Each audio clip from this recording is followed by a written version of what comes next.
Today I'm going to talk about a very sensitive topic, so what I'm asking of you is to be open-minded, and I understand that this can be triggering for some, so if you feel uncomfortable at any moment, please click away.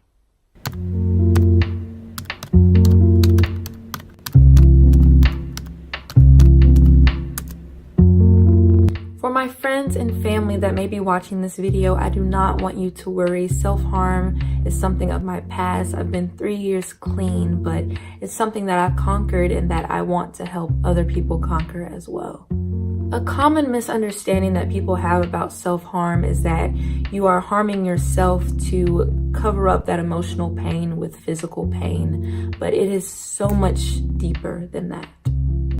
The first time I harmed myself, I believe I was in the 7th or 8th grade. It was after an altercation I had with my mom's boyfriend at the time. He was drunk, which he was always drunk, so that wasn't new to me, but I didn't find out until much later, till I grew up some more, that he was actually addicted to drugs as well. So who knows what he was on that day. But I remember we got into a fight about my dog. It seemed completely minor and bizarre, but he ended up hitting me in the mouth and I started bleeding. My own father only put his hands on me maybe once when I was a very, very young child.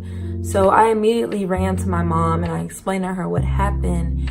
And I can't remember exactly what she said, but it was something along the lines of that you probably did something to deserve it. Now, I love you, Mom, and my mom is such a great mom. I don't think she really understood the severity of what she said to me at the time. I mean, she was going through her own stuff. She was young, dealing with anger issues and an alcoholic and drug addict of a boyfriend. So I understand where she was coming from, but at the time, what she said ate me alive. I ran to my room screaming and crying, all of these thoughts going through my head that I deserved it. I didn't deserve to be alive. I'm a terrible person. I'm a terrible daughter. I don't deserve this life that I have. All of these terrible thoughts running through my head. And I remember sitting on the floor and there was a broken pin there. And the spring to the pin had fallen out and it had a sharp end. And I remember taking that spring and just slashing it across my left wrist. This is going to sound terrible, but I remember thinking to myself that that spring gave my cut the perfect amount of depth. So it wasn't deep enough to where it would put me in the hospital, but it was deep enough to where it hurt, to where it stung. There was a little blood that first time and I thought maybe that's too deep. I want it to hurt, but I don't want anybody to notice. So I kept going until I got it perfect, until until it scratched my wrist enough to where it would web up and sting for several days, but I wouldn't have scars. I eventually lost that spring, so I used needles instead, like the sewing pins that you use to hold your cloth in place. I actually carried a box of those around with me in my backpack, part of middle school and into high school, so they would be easily accessible anytime I felt the need to punish myself. And that's exactly what it was. I used cutting as a punishment. I remember I would say what each of the cuts meant as I did them. It would be like, this one's for being stupid, this one is for being anxious, this one is for hurting that person. It would be solely used to punish myself because I felt like I deserved it. Growing up, I used to tell myself that there were certain people that were put on this earth to suffer, and that I was one of those people that was born into this role, and that I deserved all the pain that came to me, all the stress brought on to me by others, that I deserved it because that's just who I was born as. That's what I was born to do, was to suffer. So harming myself was part of that. I would let those webs sit on my wrist for days. And while I was in class, while I was eating, while I was taking a shower, they would burn. They would burn for days. And it would be a constant reminder to myself that I deserved it, that I deserved to suffer because of who I am as a person. I think the craziest thing is that I did this for 5 years and nobody noticed.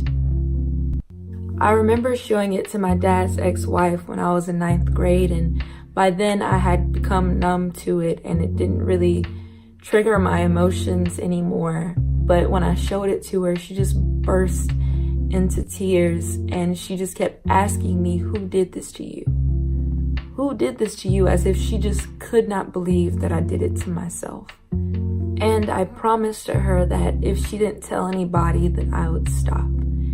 And of course, I didn't stop for another 4 years. What finally drove me to stop is when I attended therapy for the first time my freshman year of college, and I was diagnosed with generalized anxiety disorder and depression. It was then that I realized that I was suffering because of my disorder, but that there was hope. There was one day that I would be able to have control over my anxiety, and that these thoughts in the back of my head wouldn't haunt me anymore, that I wasn't born to suffer. It's just that I was born with a disorder that I needed to learn more about and learn to control. I didn't stop immediately because I still had those thoughts that were saying, well, you have anxiety and you still deserve it. You still were born this way. That's just a surefire sign that you deserve to suffer. But eventually I got to a point where I was like, why am I making myself suffer more than I have to? I already have to live with depression and anxiety. Why can't I just grow from it? Why do I have to keep punishing myself for being born this way? I also think that I stopped because I actually had a friend group that cared about me and roommates that cared about me and would probably beat me up if they found out that I was self-harming. But for the first time, people were paying attention to me because people cared about me. And like I said, no one noticed for 5 years, but suddenly I had people around that would notice.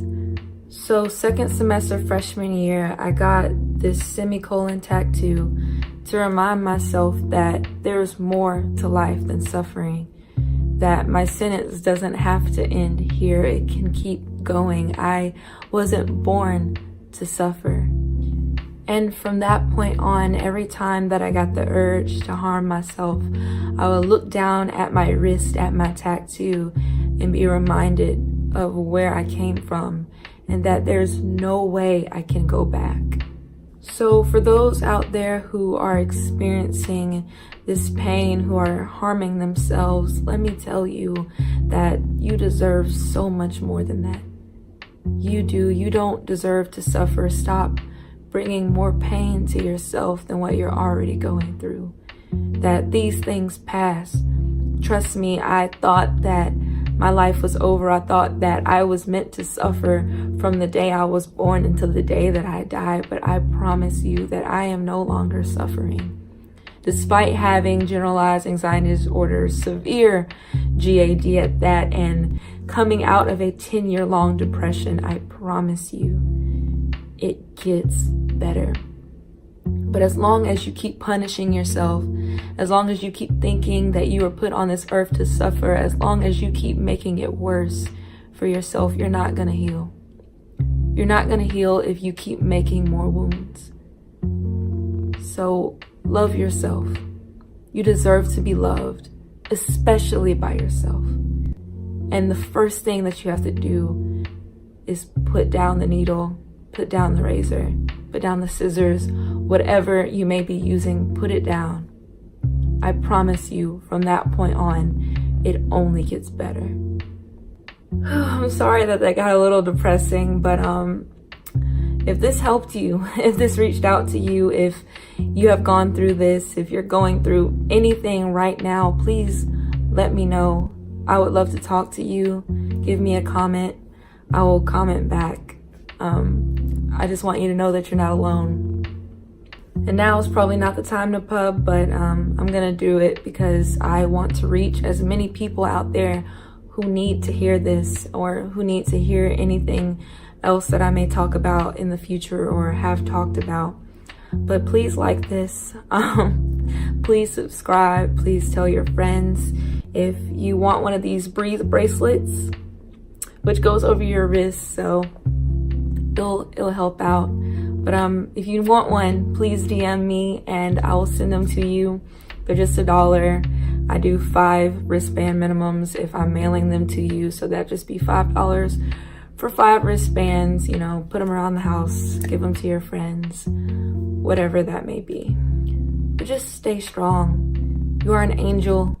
You're made uniquely by the heavens. You are heavenly made, and you were made the way that you were for a reason. So just stay strong, keep holding on, hang in there, and I will catch you next time.